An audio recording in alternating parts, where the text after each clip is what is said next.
You're a burden to this family. Go away." That's what she screamed across the dining table, her voice sharp enough to cut through glass. Her face was red, not from shame, but from pride, the kind that makes you believe you're right, even when your hands are dirty. The room went quiet. Not a single fork moved. No one blinked. My suitcase hit the porch with a thud I'll never forget. Her husband didn't look at me. He just tossed it like I was something to get rid of. I stood there for a second. Not because I didn't know what to say, but because I needed to remember this moment exactly as it was. Every face, every silence, every breath that no one had the courage to take. I didn't cry. I didn't beg. I looked her in the eye, calm as morning, and I said, "Everything you're standing on, every light in this house, was paid for by someone you just pushed out." Then I picked up my coat. That was the last thing I said before I walked out of that house. "Thank you for staying with me. I know you didn't have to, but you did, and that means something." If you're listening from somewhere far, or even just from a quiet corner like mine, I'd love to know where. Maybe someone once made you feel like you were in the way, like your presence was too heavy for them to carry. If that's ever happened, then I hope this story sits beside you gently. You're not alone. Not now, not ever. I'm 68. I raised 2 girls on my own. There wasn't a man to lean on. Not really, not after their father left. I worked 2 jobs most of my life, morning shift cleaning offices, night shift folding linen at the hospital. Some days I came home so tired I could barely stand, but I still packed their lunches, ironed their school shirts, and made sure the lights stayed on. We didn't have much, but I made sure they never felt it. I didn't shout. I didn't complain. I just did what had to be done, because that's what love looked like in our house. Warm food, paid bills, and staying up late to sew back the straps on a worn-out backpack. One of my daughters, the one who shouted at me that day, she's always been the loud one. Smart, sharp, quick to get what she wanted. Ambitious, yes, but never gentle. She had a way of making you feel small even when you were doing something for her. She asked for help, always did, but never once paused to say thank you. Just expected it, like kindness was a bill I owed her. Over the years, the favors grew. "Watch the kids, pay a bill, sign this paper. It's just to make things easier, Mom," she'd say, waving it off like it was nothing. And I believed her, every time. Because when you love someone, you don't start with suspicion. You start with trust. Looking back now, I think that's where it all really started.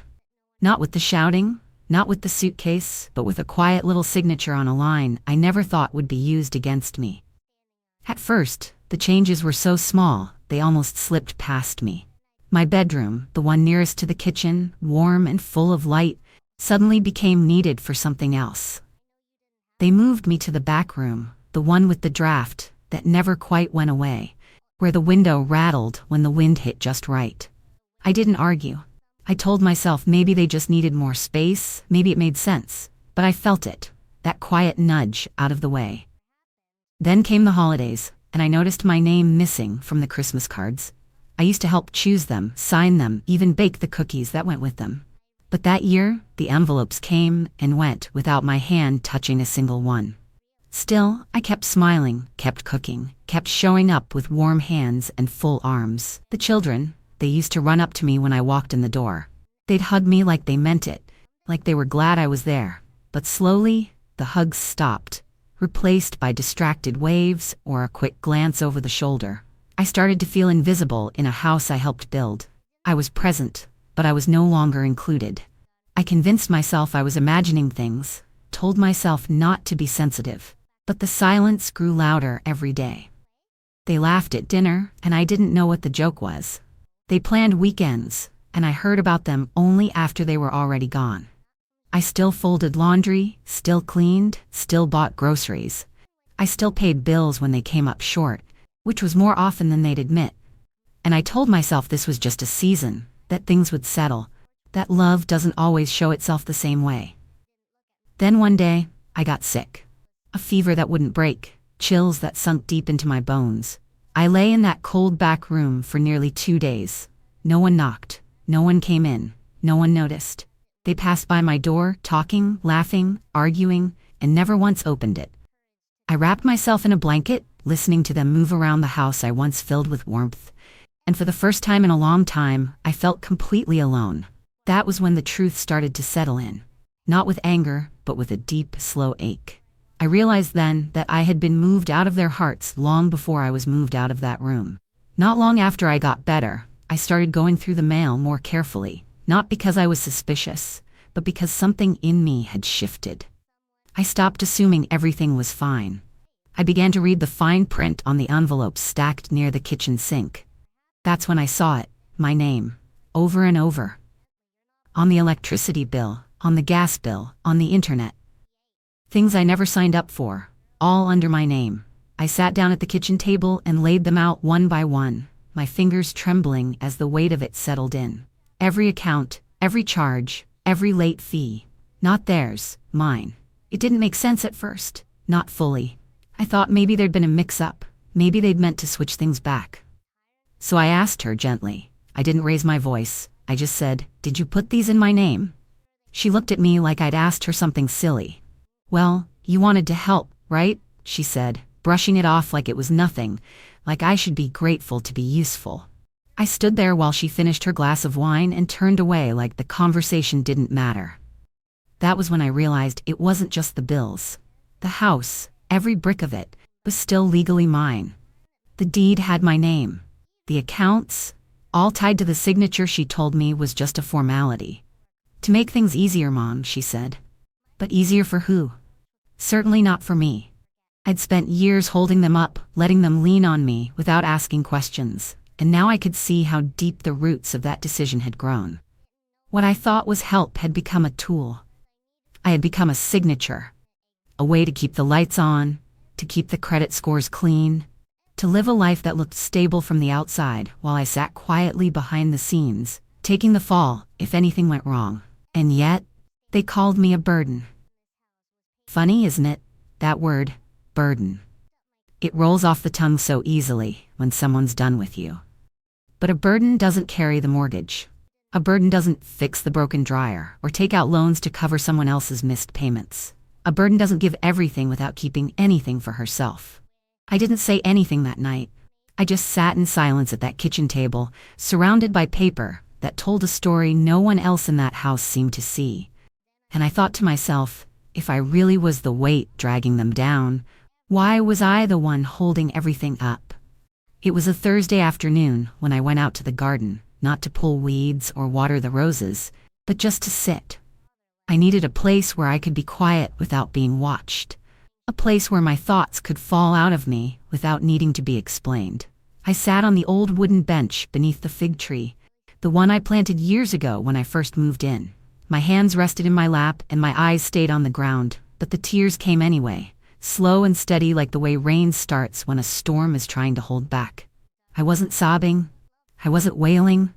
I just sat there, hurting in a way no one else in that house seemed to notice anymore.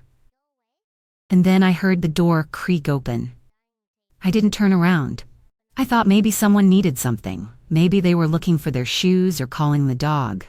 But I heard footsteps, soft, careful ones, and a warm hand placed a mug beside me. I looked up, and there he was. Eli. He didn't ask what was wrong. He didn't tell me to cheer up or try to fix anything. He just sat next to me, quiet and close, like he knew not to speak. After a while, he reached into his pocket and slipped something into my hand. A folded piece of paper, worn and creased like he'd written and rewritten it more than once. I opened it slowly. It said, "I think you should leave. I'll miss you if you go, but you shouldn't be sad here." That was all. Just that.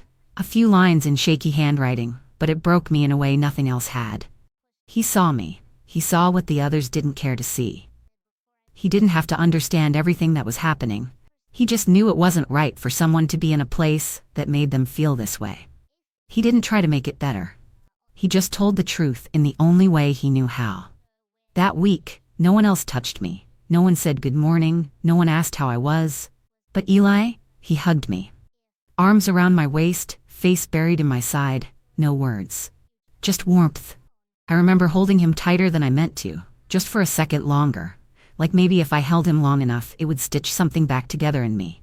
I still have that note, folded in the back of an old recipe book, tucked behind a photo of my girls when they were little. Every now and then, I take it out, run my fingers over the letters, and remind myself that even in a house where I was no longer wanted, someone still saw my sadness and said, without fear or pride, that I deserved better. That night was colder than usual. Not outside, but inside me.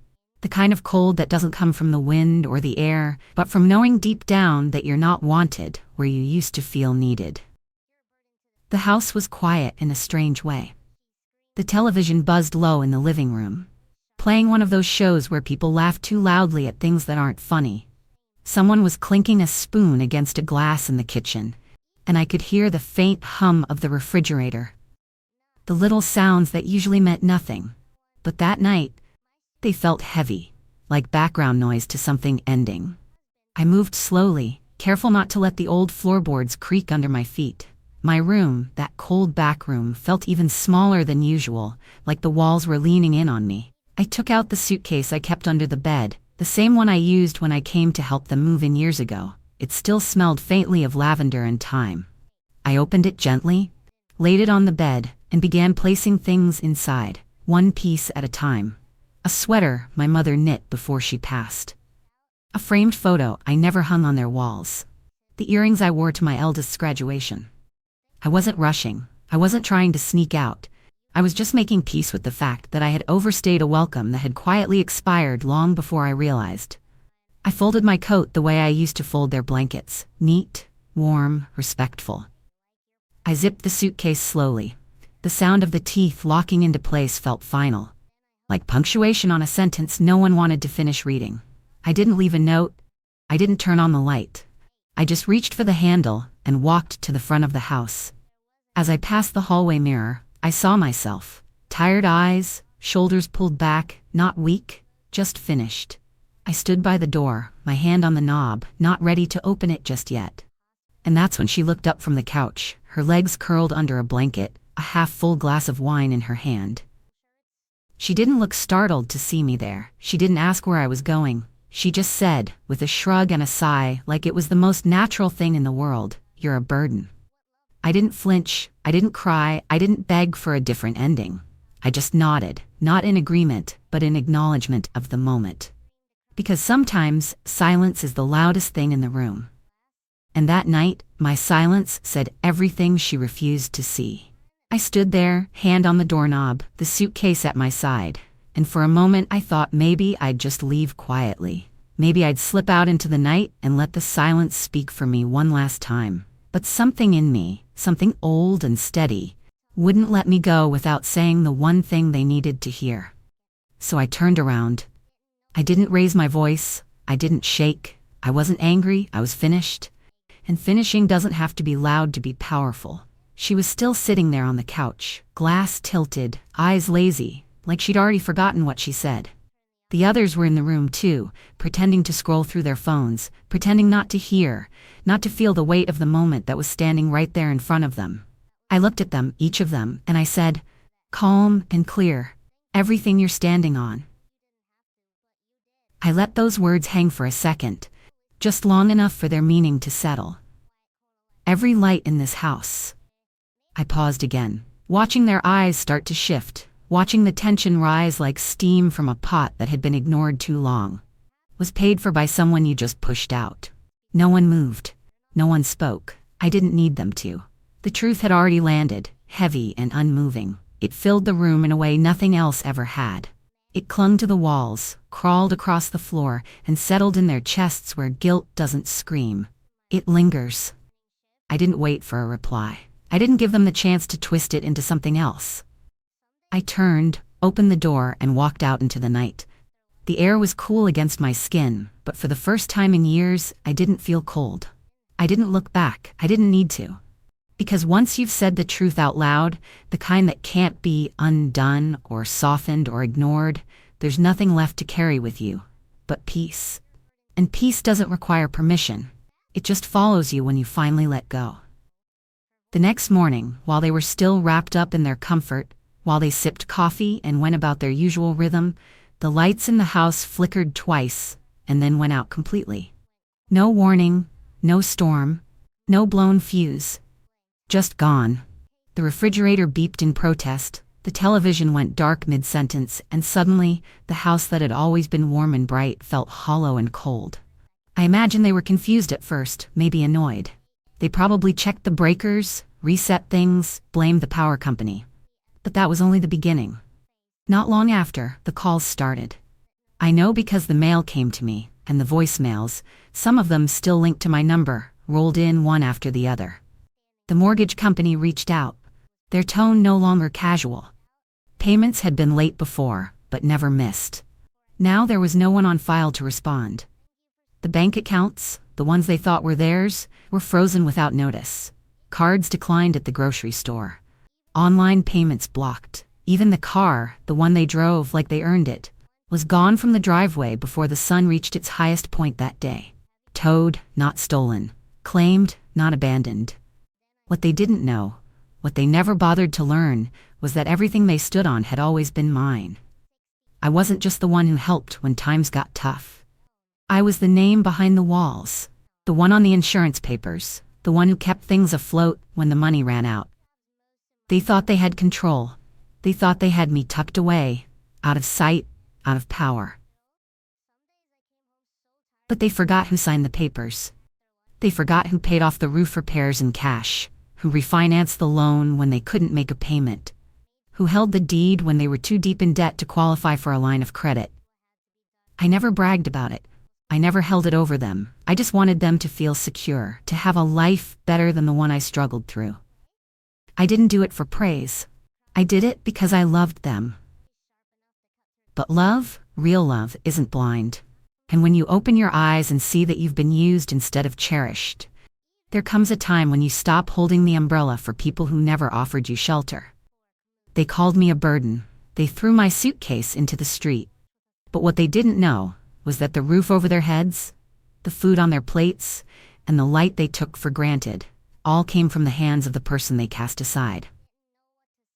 And now I let it all go. Not out of anger, but out of clarity. Because protecting people who have no intention of protecting you back, that's not loyalty, that's self-erasure. And I was done disappearing in my own life. I didn't go looking for revenge. That was never in my heart. What I wanted was something much simpler. Something softer than anger and deeper than pride. I wanted peace, the kind you don't have to explain or defend, the kind that sits quietly with you and makes space to breathe again. So I took what I had left, not just the money, but the time, the years still ahead of me, and I moved into a small cabin near a lake, tucked just far enough from town that no one drops by without meaning to. The first morning there, I woke up to birdsong, not shouting. No raised voices, no slammed doors, just the sound of wings moving through the trees and water lapping gently against the shore. I baked fresh bread, real bread, the kind you knead with your hands and wait for, the kind that fills a room with warmth long before you take a bite. I sat on the porch with a cup of tea, wrapped in a quilt I made years ago, listening to the world without having to answer to anyone. There was no schedule, no errands, no requests dressed as demands, just space. Space to be, to rest, to exist, without having to earn it. I found an old rocking chair at a second-hand shop. It creaked when I sat in it. Not the kind of creak that complains, but the kind that reminds you it has a rhythm of its own. That little squeak became my company in the evenings, keeping time with my breath as I watched the sun slip behind the trees. I grew herbs by the window, stitched new covers for old pillows, read books I never had time to open. I smiled without being watched. I cried when memories came, and I let them pass like the breeze through the screen door. It didn't feel like a victory. It felt like a return. Not to a place, but to myself. I had spent so many years pouring and giving and holding things together that I had forgotten what it was like to be held, even if only by silence. People talk about peace like it's a reward or something you have to fight for, but I don't think that's true. Peace isn't loud, it's steady. It's quiet mornings and clean sheets. It's the freedom to choose how you spend your day. It's knowing you don't owe anyone your pain just to be allowed in the room. And maybe most of all, it's the stillness that follows after you've spoken the truth out loud and survived what came after. It had been months since I walked away. Months of quiet mornings, warm tea, and nights where the only sound was the wind through the trees. I hadn't spoken her name out loud since the night I left. Not because I hated her, but because I needed distance between myself and the version of me that stayed too long. I didn't keep track of their lives after I left. I didn't check on the house or the news or the whispers that floated in from town. I had made peace with the silence. I had filled the emptiness with stillness, not bitterness. And then one afternoon, while I was peeling apples at the kitchen sink, I heard a knock at the door. It wasn't hurried, it wasn't soft, it was just there. Steady, like someone who knew they were out of chances but came anyway. I dried my hands and walked to the door. When I opened it, I didn't gasp, I didn't shake, I just looked. And there she was, my daughter, standing there in the same sweater she used to borrow from me when she was young. No makeup, no posture, just tired eyes and lips pressed tight, like every apology she'd ever held back was now choking her from the inside. She looked smaller somehow, like life had taken the shine off her shoulders. Her hands were at her sides, not clenched, not open. Just still. She didn't speak right away. She didn't have to. Her eyes were red, not from anger this time, but from the kind of crying that leaves your whole face raw. And I stood there, watching the girl I once raised, the girl who used to run into my arms when the world was too loud, now looking at me like she had no idea how to step forward. I waited. Not to punish her, but to see if there was something real behind those eyes, something that went deeper than regret. But the silence between us stretched too far, and I knew what needed to be said wouldn't come from her. So I said it instead. I didn't shout. I didn't whisper. I just said, "You didn't just lose your mother. You lost your compass." Her mouth trembled. Her shoulders dropped just slightly, like my words hit somewhere she hadn't protected. She blinked once, like maybe she was waiting for the door to open wider. But it didn't. I didn't invite her in, not because I didn't still love her, but because love, real love, has boundaries. And sometimes the only way to show someone what they've broken is to let them stand outside it. I didn't slam the door. I just closed it gently, firm and final. I stood behind it for a moment after, breathing in slow and deep, not with anger, but with relief. I had done what needed to be done. Not for revenge, not for pride, but because healing doesn't mean letting the wound walk back through the door. It means standing where you are and choosing not to reopen it. And that day, I chose peace again. Even when it hurt. Even when the memory of her as a little girl tugged at my chest. Because sometimes the kindest thing you can do, for them and for yourself, is to leave the door closed. A few weeks after that knock on the door, I found something waiting in my mailbox. It was a small envelope, plain and unassuming, with my name written in handwriting I knew well, slanted, uneven, a little too heavy on the downstrokes. I opened it slowly, standing right there by the fence, with the wind brushing against my face and the sound of the leaves rustling like they were trying to whisper me forward. Inside was a short letter, written in pencil. From Eli. It said, "Thank you for being the only adult who didn't lie." That was all. No long explanations, no questions, no apologies on anyone else's behalf. Just that one sentence, written in the quiet, honest voice of someone who had seen more than he should have and decided to tell the truth. I read it twice and then again. I pressed the paper to my chest and closed my eyes, not because I was trying to hold in tears, but because something in me finally felt seen. Understood. And not by the ones I spent my life trying to protect, but by the one who had been watching quietly, listening when no one else thought he was. That summer, he came to visit. No one dropped him off with instructions. He just showed up, backpack slung over his shoulder, wearing a crooked smile and holding a small packet of sunflower seeds in his hand. We didn't talk much at first. We didn't need to. He helped me pull weeds, water the herbs, and clear out the space beside the porch where the sun hit just right. We planted the seeds side by side, pressing them into the soil with care, covering them gently like secrets we didn't have to speak out loud. In the evenings, we sat together, him on the step, me in the rocking chair. Sometimes we played checkers, sometimes we said nothing at all. But the silence between us never felt heavy. It felt full. Full of the things we both understood without needing to explain. About loss, about love, about how families can break and mend in unexpected ways. One night, as we sat watching the fireflies blink across the yard, he turned to me and said, "I'm glad you're here. You make things feel safe. I didn't respond right away. I just reached over, touched his hand gently, and let that moment settle in both of us. Because it wasn't about me being strong or wise or right. It was about finally being somewhere that didn't require me to disappear in order to be loved. I've thought a lot about endings, how they're rarely the way we pictured them. I used to imagine growing old surrounded by gratitude, by laughter, by people who understood what it took to keep the lights on and the doors open. But maybe it doesn't have to look like that. Maybe it's enough to grow something new out of the quiet, to share slices of warm bread with someone who notices when you're tired, to sit in stillness and know you're not alone. Maybe I didn't get the ending I imagined, but I found a beginning I didn't know I needed. And in this little corner of the world, where sunflowers bloom and honesty is enough, that's more than I ever thought I'd have. If someone ever looked you in the eye and made you feel like you didn't belong, if you gave your time, your strength, your love, and they still called you a burden, if you stayed quiet, not because you had nothing to say, but because no one cared to listen, then this story wasn't just mine, it was yours too. Comment if someone ever tried to erase everything you gave. And don't forget to subscribe if you found this interesting.